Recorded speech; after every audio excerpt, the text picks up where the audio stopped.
哎，大家伙儿早喽！6月7号星期六，我差点迟到了。现在都5:43了，5:45集合，然后去个卫生间。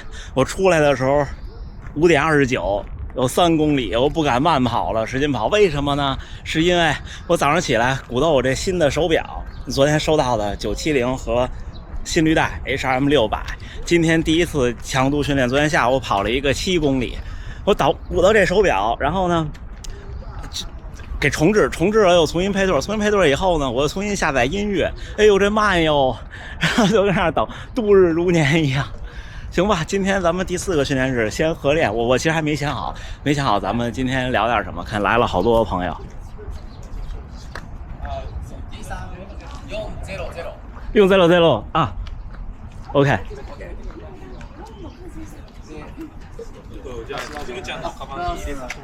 今天4分的配速，今天双持，看，哎，这个回头会单独出节目，所以大家别着急，我先试试，看看我那个步速损失啊。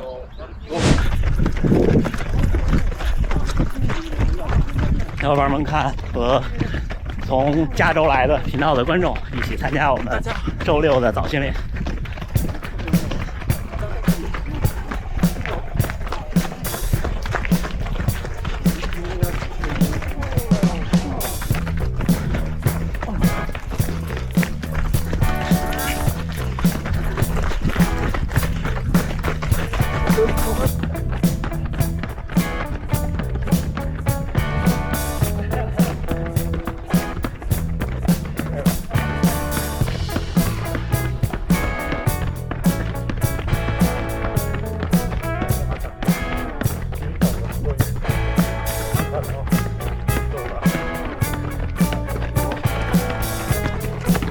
累不累？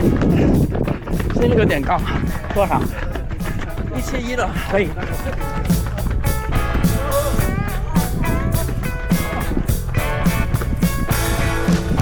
那位观众12公里的时候掉下去了。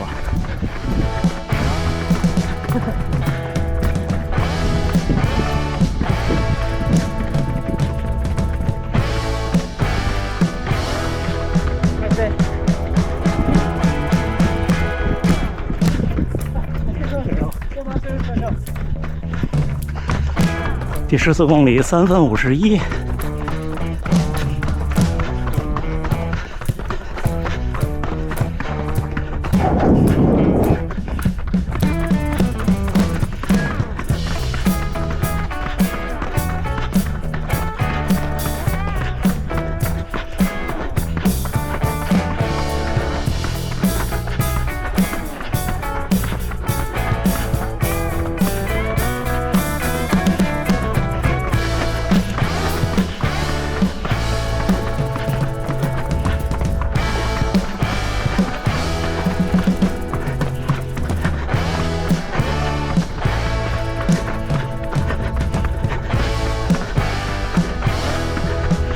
本川さん、おはようございます。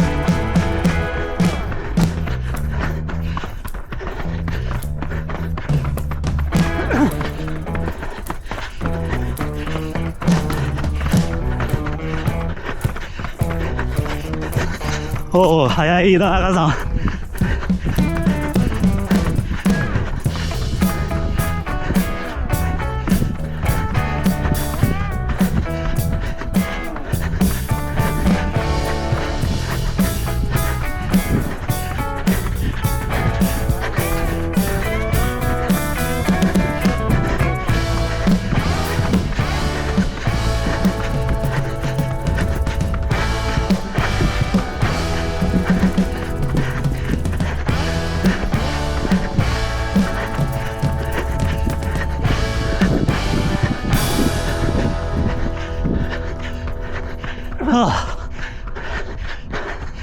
3分20，还行吗？加油加油！最后一点，加油！ありがとう田中さん，ありがとう，nice。那边有水，就那个地方那水龙头。今天咱们就着这个今天的训练跟大家分享一下。其实我们两个昨天在一起跑了跑，然后有了一些交流，所以今天才赶上他和我们跑400，但是没想到他没跟上，因为他说他可能从2013年就开始跑步，然后最好成绩是2023年2小时43，这2年也都一直在训练，每个月都有500多公里。我觉得应该4分钟的15公里很轻松的。但是我现在就回忆昨天我们两个交流，他说他们很少有大强度的训练，或者对他来说可能跑个间歇，按照公里配速的话4分或者是3分50多，一般他说就4分10几。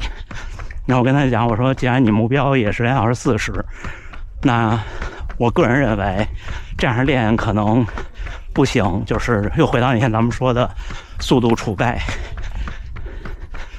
就是看起来比方说他现在跑，假设跑2小时50，就是4分每公里，然后他也能跑一个马拉松。但是呢，如果2小时50这个成绩已经接近极限，就是4分配已经接近他的极限了，那他想再往前快，每快1秒都是艰难的。所以今天验证我那个观点，我觉得像马拉松很多人跑3分40、3分45就很快了，但是呢就像那天李丽教练的播客说的一样，那比方说咱们2个人马拉松都是208，但是呢一个人的万米可能是30分，另一个人的万米是27分半，那肯定27分半的那个人在未来的潜力更大，然后跑208更稳。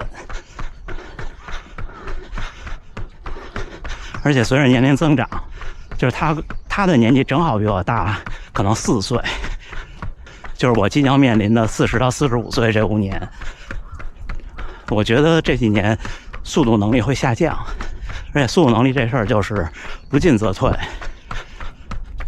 所以我老跟小伙伴们说刚开始跑步的小伙伴可以试试多跑速度。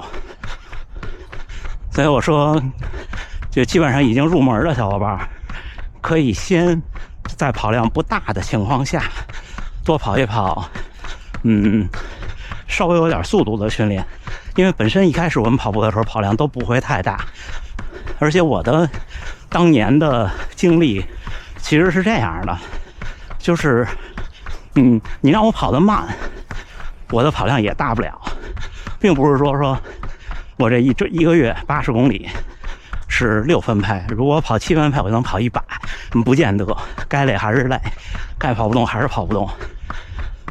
而且每个人性格不一样，可能我这种人的性格是我希望跑步的时间快点过去，所以那时候就不自觉会跑快。这2年速度能力的进步是至少是我肉眼可见的，然后给了我更大的赛场上的空间，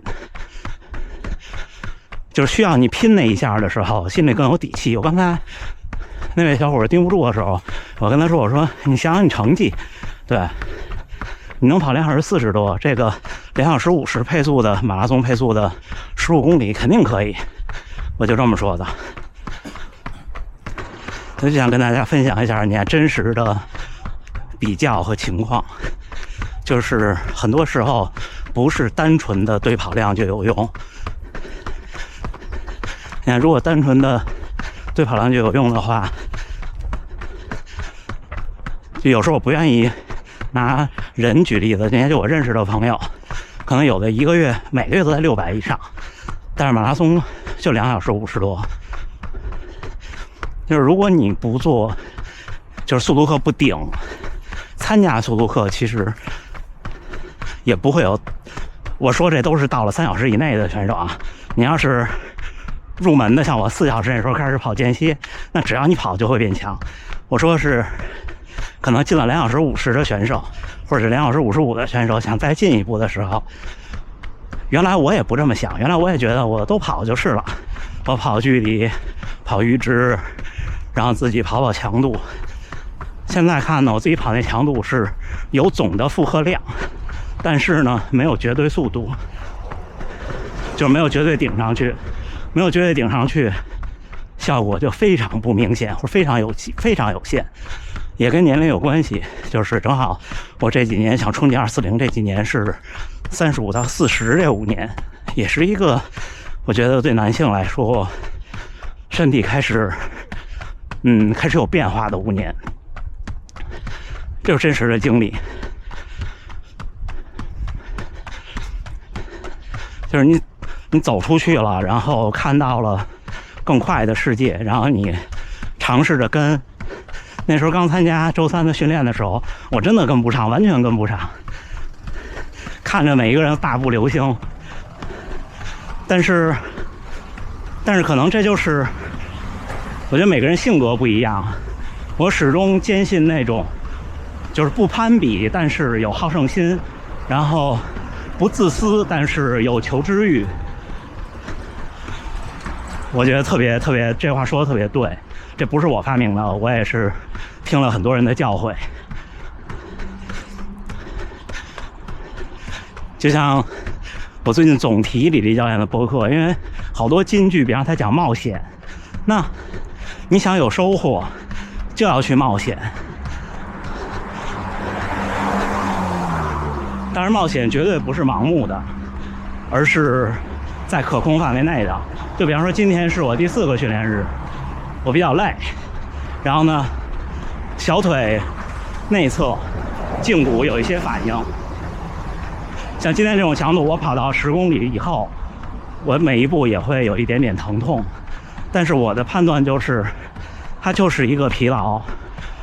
我今天回去休息调整，明天是休息日，然后下个周期再去判断，再去看，这就叫适当的冒险。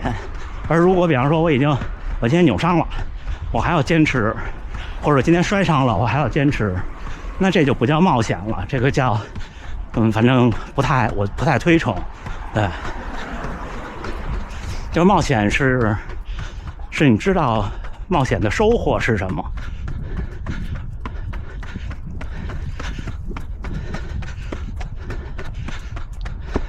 也是说那天我说速度储备这件事儿的时候，说训练的目的，那时候在北京那么跑量很大，但是其实我不太知道训练的目的。那时候总会说目的是240，对，行吧，今天真的有感而发，跟大家分享2句。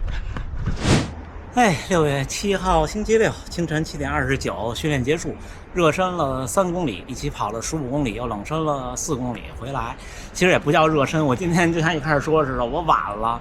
其实我3点多就起来了，然后正好忙一工作，忙以后我突然想起来，我那个国际区的佳明账号还是在新加坡区，我就改成日本区。改完以后呢，然后 APP 就问我是不是保留数据什么的，然后我也是这种技术人的这种就我这种技术人有点讨厌，我就老觉得是不是得重新同步一下手表，是不是重新配对一下手表？其实感觉不用，我把手表一重置，结果耽误好长时间。行，看看今天这15公里，大家看看数据。15公里59分01，平均配速3分56，还可以啊。我们看看详细数据，看看所有统计。最大心率冲到了182，最后，有氧效果，佳明给我的是5.0，无氧效果是0.8，平均步频208，训练负荷266，触地时间181，左右平衡50.2 49.8。这边的最大心率也是182，平均心率162。这边的我看平均心率是多少啊？也是162，就是佳明这边是这个 HRM600， 这边是高驰的心率 B 大。步速损失，我的这次15公里的步速损失是9，步速损失2.1%，步幅1.23米，垂直振幅比5.9%，还可以哈，还可以，是不是？我们这15公里累计爬升43米，看看这边的爬升，这边的爬升是53米，差10米，基本上手表的爬升应该都是各自的气压计，这次是这边带右手，这边带左手。我觉得这些所有的误差基本都在可控范围内。详细的评测还有我的感受，我多跑几次，然后会出专门的视频，好吗？行，今天就是今天的训练，跟大家分享一下我对跑量强度训练的一些不成熟的感想吧。为什么今天没回评论呢？主要原因是我早晨来不及了，没准备。另外也是现在我们直播增加了时间，再加上很多频道的会员会用那个通道来发比较长的问题，有的时候我能收集到的问题就会变少。回头我会还是每个第4个训练日回评论，主要回复我觉得评论区大家就我觉得我想聊一聊的也不一定是问题，可能是讨论的内容吧。然后还有我们的会员提问，我也会摘取一些在每个第4个训练日跟大家分享，好吗？那最后还是祝大家能努力生活，健康平安，咱们下回再见。